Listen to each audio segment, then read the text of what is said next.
अब आज का जो हमने एडिटोरियल है उसके नोट्स के फॉर्म में जो हमने पढ़ना है वो है अग्निपथ स्कीम के बारे में।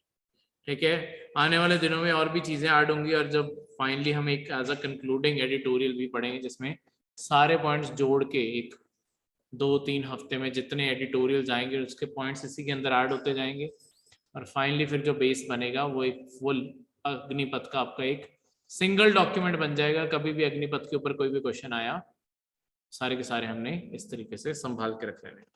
तो बेसिकली अगर इस स्कीम की बात की जाए 17 to 23 के यूथ को ये टारगेट कर रही है। 4 साल के लिए उन्हें कमीशन पे हायर किया जाएगा, कमीशन हायर किया जाएगा, जिसके बाद इनमें से 4 साल बाद इनमें से एक क्वार्टर जो है 1/4 जो कैंडिडेट्स हैं उन्हें एडमिट किया जाएगा रेगुलर आर्मी में और बाकी सबको post lease financial packages insurance credit facilities देके जो जितने भी आपके अग्निवीर स्किल सर्टिफिकेट्स देके उन्हें डिस्चार्ज कर दिया जाएगा। कोई भी आर्मी पेंशन उन्हें नहीं मिलेगी। जो रेगुलर रिक्रूट्स भी होंगे उनके लिए भी ये 4 साल आर्मी पेंशन काउंट नहीं होगी। ठीक है, उनके लिए भी जब वो रेगुलर सर्विस में बाद में डाले जाएंगे वहां से उनकी सर्विस काउंट होनी शुरू होगी। तो इसके चलते हुए इंडिया में जगह जगह प्रोटेस्ट हो रहे हैं। ठीक है, एक चीज यहाँ पे पॉइंट टू अंडरस्टैंड करने वाले, देखो हम 17 साल से रिक्रूटमेंट शुरू कर रहे हैं। दुनिया में ना एक स्टैंडर्ड है कि अगर 18 साल से जब भी हम आर्म्ड फोर्सेस में अगर लोगों को एडमिट किया जाता है ना, 18 साल से छोटों को चाइल्ड सोल्जर बोलते हैं क्योंकि बच्चे ही हैं अभी तो। ठीक है, पर हम इस तरीके से 17 साल लेके चल रहे हैं कि बेसिकली जब उन्हें रिक्रूट किया जाएगा उसके बाद अभी पहला साल तो ट्रेनिंग पे ही जाना है, तो जब तक वो 18 साल के होंगे तो ऐसा नहीं हम चाइल्ड सोल्जर भर्ती कर रहे हैं क्योंकि पहले तो ट्रेनिंग पे ही उन्हें भेजना है, तो वो उस टाइम पे हो जाएगा। और बाद में जब फील्ड जॉब्स होगी, जो चाहे फ्रंट लाइन पे हो चाहे मिलिटेंट एरिया हो, तो उसमें आप वो properly trained as a soldier ही भर्ती होंगे इन रिक्वायर्ड एज। तो ये स्कीम क्या क्या प्रॉब्लम्स आपकी सॉल्व कर रही है? देखो, एक तो रिक्रूटमेंट एज क्योंकि छोटी हो जाएगी तो बहुत ही यंगर टैलेंट स्कीम के थ्रू फ्रेश सोल्जर्स हमें मिलेंगे जो ज्यादा एक्टिव होंगे, ज्यादा फिट होंगे। विद एज एफिशिएंसी तो गिरती जाती है, तो ये चीज। दूसरा है फिस्कल बेनिफिट। ये इंडिया को पेंशन एक्सपेंसेस जो हैं उन सारी चीजों से फ्री कर रहा है। जो डिफेंस बजट का अगर बताऊं तो बहुत बड़ा हिस्सा यही पड़ता है, ता जो है मतलब आपके डिफेंस फोर्सेस का बहुत बड़ा बजट का हिस्सा यही पड़ता है आपकी सैलरीज और पेंशन्स।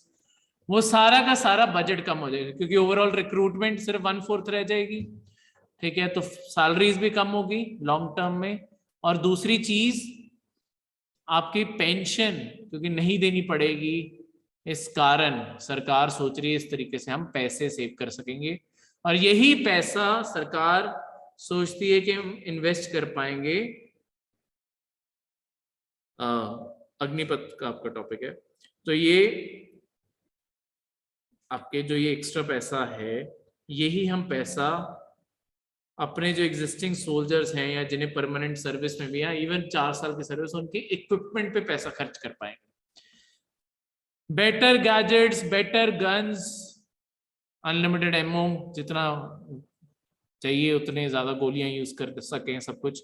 ये सारी चीजों की फ्रीडम तभी मिल पाएगी जब हमारे पास बजट ज्यादा हो। हमें ज्यादा बेटर एयरक्राफ्ट चाहिए, ज्यादा बेटर शिप्स चाहिए, वो सब तभी आ सकेगा जब हमारा जो, क्योंकि हमारा जो बजट है बजट लिमिटेड है। इंडिया गरीब देश है, हमें अपना बजट मैनेज करना बहुत जरूरी है।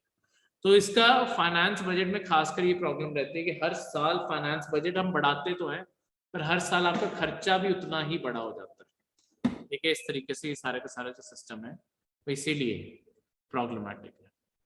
ठीक है, इसके बाद यूनिक रिज्यूमेज आपके बनने लग जाएंगे। ऐसे कई कैंडिडेट, तो ये प्रॉब्लम सॉल्व हो रही है कि यूनिक रिज्यूमे आपके बनने लग जाएंगे। जो भी अग्निवीर जिनके इन्हें स्किल सर्टिफिकेट मिलेगा तो आर्मी जो जो स्किल सिखाएगी, शायद किसी को कम्युनिकेशन डिपार्टमेंट मिले तो कम्युनिकेशन की स्किल्स होगी। ठीक है, किसी को कंस्ट्रक्शन साइड पे तो वहाँ कंस्ट्रक्शन आपकी स्किल्स होगी। तो ऐसे अलग अलग फील्ड में उन्हें एक्सपीरियंस मिलेगा तो बाहर आके अपने स्किल्स के अकॉर्डिंग जॉब्स भी अप्लाई कर पाए।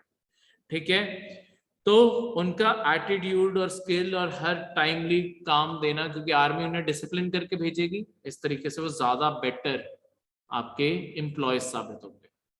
इसके बाद ये एंटरप्रेन्योरशिप भी प्रमोट करेगा, क्योंकि जितने भी लोग ये 4 साल बाद रिटायर होके आएंगे उन्हें एक तो आपका फाइनेंशियल पैकेज भी दिया जा रहा है, उसके अलावा जो आपके लोन है, क्रेडिट का एक्सेस है, वो भी सस्ते में दिया जा रहा है।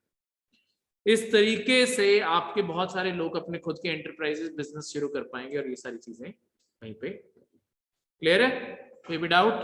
इस तरीके से ये सारा कुछ काम करेगा। अब इससे आगे क्या क्या प्रॉब्लम्स इमर्ज हो सकती हैं ये सारी चीजों से? देखो, सबसे पहले कोई भी जब ऐसी जॉब के ऊपर होता है ना, उन्हें सबसे बड़ी प्रॉब्लम जो हो सकती है वो है पोस्ट ट्रॉमेटिक स्ट्रेस डिसऑर्डर।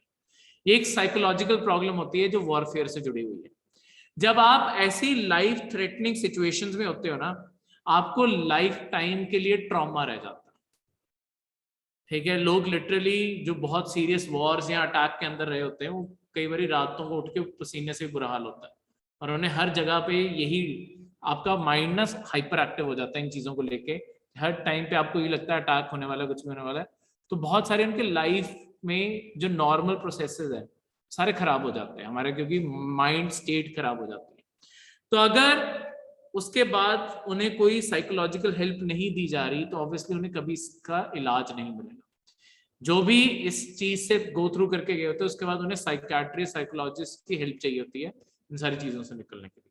तो ऐसा अभी इसमें कोई प्रोविजन नहीं है। एजुकेशनल डिस्टर्बेंस, देखो आपकी यूरोपियन कंट्रीज जहां पे ऐसे एक्सपेरिमेंट्स और ये सब कुछ एग्जिस्ट करते हैं, वहां पे आपकी ये टेम्पररी सर्विसेज ऐसी चीजें एग्जिस्ट करती हैं। ठीक है, जैसे रशिया ही हो गया, उसके बहुत सारे सोल्जर्स ऐसे भर्ती होते हैं। अमेरिका के अंदर भी ये सिस्टम एग्जिस्ट करता है, बहुत सारी यूरोपियन कंट्रीज में भी है। कई कंट्रीज में तो आपकी कंपल्सरी मिलिट्री सर्विस भी है। पर एक चीज देखा गया है, जो लॉन्ग टर्म जो मिलिट्री के अंदर रहते हैं, एक तो उनकी मेंटल हेल्थ खराब हो चुकी होती है, जैसे हमने पहले बात की।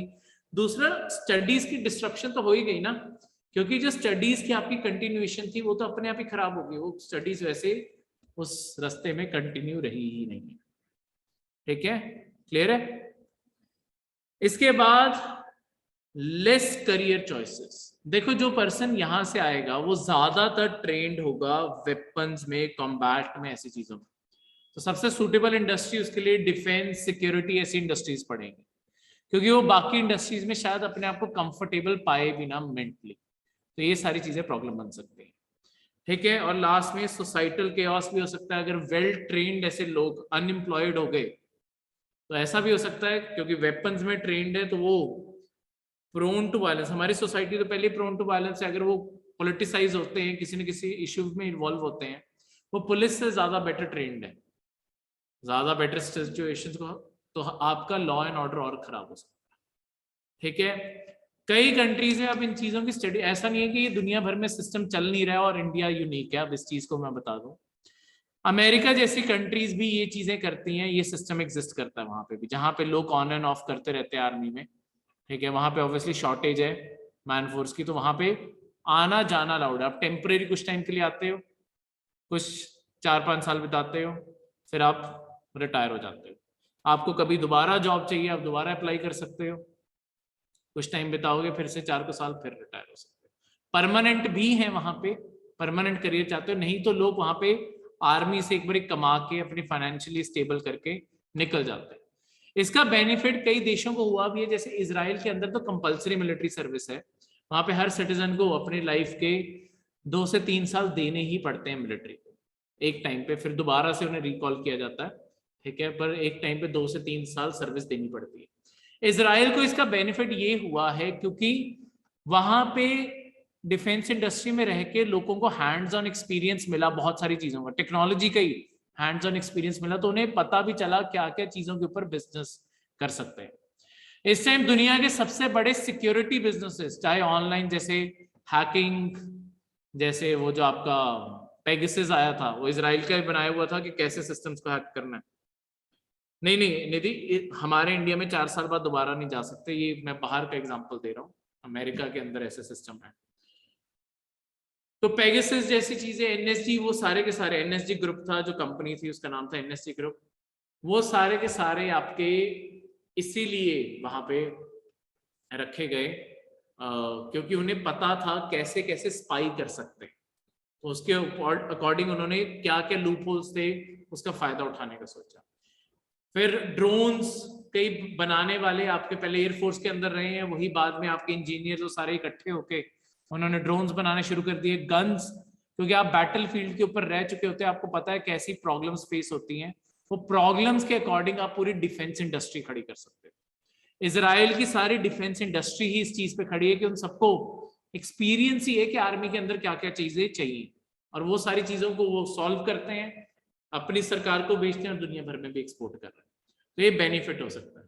सबसे बड़ा दो लॉसेस जो इसके थ्रू है, एक तो देखो इंडिया के अंदर आर्मी को सिर्फ पेट्रियटिज्म के तौर पे नहीं देखा जाता कि हमारे देशभक्ति की बात है। इंडिया के अंदर बहुत बड़ा सोर्स है आर्मी एम्प्लॉयमेंट का, और खासकर जो पुअर फैमिलीज हैं उन्हें गरीबी से निकालने का। अब ऐसे लोग जिनकी फैमिली लेट्स सपोज 4 साल, उसके बाद उन्होंने शादी भी कर ली इस टाइम पे, उसके बाद उन्होंने अपने फाइनेंसेस को मेंटेन करना है, अपनी फैमिली एक्सपेंडिचर्स को मेंटेन करना है, अगर वो अनएम्प्लॉयड हो गए तो वो किसी गलत ट्रैक पे भी जा सकते हैं पैसे कमाने के लिए, ठीक है। इवन इतने ट्रेंड लोग, अगर अनएम्प्लॉयमेंट बढ़ती गई और इतने ट्रेंड लोग हर साल 45,000 अगर हम सिलेक्ट कर रहे हैं, अल्टीमेटली हम 30-35 हजार तो वापस घर भेज रहे हैं 4 साल बाद। तो 4 साल बाद हर साल ऐसा सिस्टम शुरू हो जाएगा, 30-35 हजार वेल ट्रेंड अनएम्प्लॉयड लोग हो सकते हैं। मतलब ये कुछ को जॉब भी मिल जाएगी, बस सिर्फ एक हाइपोथेटिकल सिचुएशन इमेजिन करने के लिए। ऐसे लोग, ऐसा भी हो सकता है फ्यूचर में अगर गवर्नमेंट से ज्यादा डिससैटिस्फाइड रहे तो इंडिया के अंदर सिविल वॉर भी छिड़ जाए, तो ये एक बहुत बड़ा इशू बन सकता है, ठीक है। अगर हमारी सोसाइटल स्टेबिलिटी ना रही तो ये सिविल वॉर में बहुत बड़ा रोल निभा सकता है, ठीक है। तो ये सारी की सारी आपके प्रॉब्लम्स हैं, ठीक है।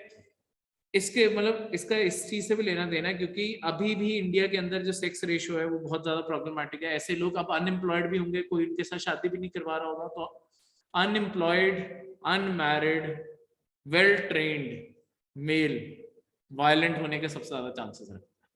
जब उसके पीछे फैमिली नहीं है कोई, उसे क्या ही डर है, ठीक है। तो ये सारी प्रॉब्लम आपकी हो सकती है, ठीक है, क्लियर है।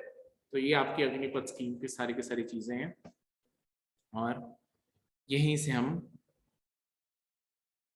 धीरे धीरे बिल्डअप करेंगे इस एडिटोरियल।